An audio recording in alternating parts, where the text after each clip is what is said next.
السلام عليكم ورحمة الله وبركاته. مرحبا بكم. قناتان مجانيتان لمشاهدة مباراة الأهلي ضد جمهورية الكيني في دوري أبطال أفريقيا غدا السبت إن شاء الله، مباشر القنوات المجانية المفتوحة. القنوات المجانية لمباراة الأهلي والجمهورية الكيني، القنوات المفتوحة الناقلة لمباراة الأهلي والجمهورية الكيني. كل هذه العبارات تصدرت محركات البحث جوجل خلال الساعات القليلة الماضية، إذ يقترب عشاق ومحبو كرة القدم مباراة النادي الأهلي ونظيره جورماهي الكيني، والتي ستجمع بينهما في إطار منافسات بطولة دوري أبطال أفريقيا للموسم الجديد 2024-2025. ومن المقرر أن يلتقي الأهلي مع نظيره جورماهي الكيني ضد منافسات إياب دور 32 من بطولة دوري أبطال أفريقيا. كانت مباراة الذهاب بين الأهلي وجورماهيا التي جمعت بينهما على ملعب نيانو الوطني بكينيا انتهت بفوز المارد الأحمر بثلاثية دون رد، سجلها رامي ربيعة وبرستاو هدفان. وفي هذا التقرير نكشف القنوات المجانية المفتوحة الناقلة لمباراة مصر وجورماهيا، بالإضافة إلى الموعد والتشكيل المتوقع للمارد الأحمر. موعد مباراة الأهلي ضد جورماهيا الكيني في دوري أبطال أفريقيا.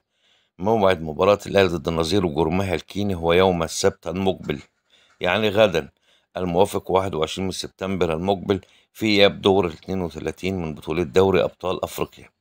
ويحتضن ملعب استاد القاهرة الدولي مباراة الأهلي وجورماهيا الكيني في تمام الساعة 7 مساء بتوقيت القاهرة ومكة المكرمة. طب أهم حاجة بقى، القنوات المفتوحة الناقلة لمباراة الأهلي وجورماهيا الكيني في دوري أبطال أفريقيا. وأعلنت شبكة قنوات أون تايم سبورتس اليوم الأربعاء نقل مباراة الأهلي وجورماهيا الكيني عبر شاشتها، بالإضافة إلى احتفالية تسليم درع الدوري للنادي الأهلي.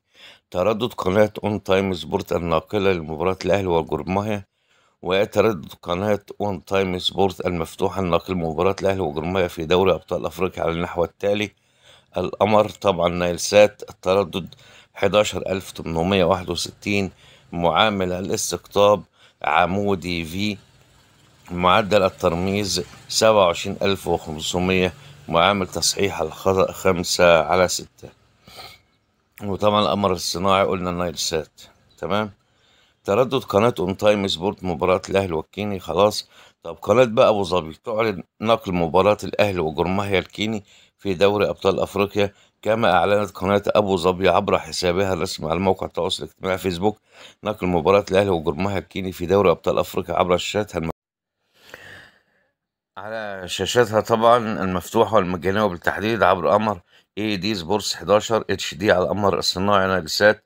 تردد قناة أبو ظبي الرياضية القمر نايلسات التردد 11411، معامل استقطاب أفقي اتش، معاملة ترميز 30000، معاملة تصحيح 5/6. تشكيل بقى النادي الأهلي أمام جورماي: حراس المرمى محمد شناوي، خط الدفاع محمد هاني، أشرف داري، ياسر إبراهيم، يحيى عطية الله، خط الوسط مروان عطية، إمام عاشور، أكرم توفيق، خط الهجوم وسام أبو علي، بيرسي تاو، طاهر محمد طاهر. وبكده نكون وصلنا لنهاية الفيديو. شكرا على حسن الاستماع، والسلام عليكم ورحمة الله وبركاته.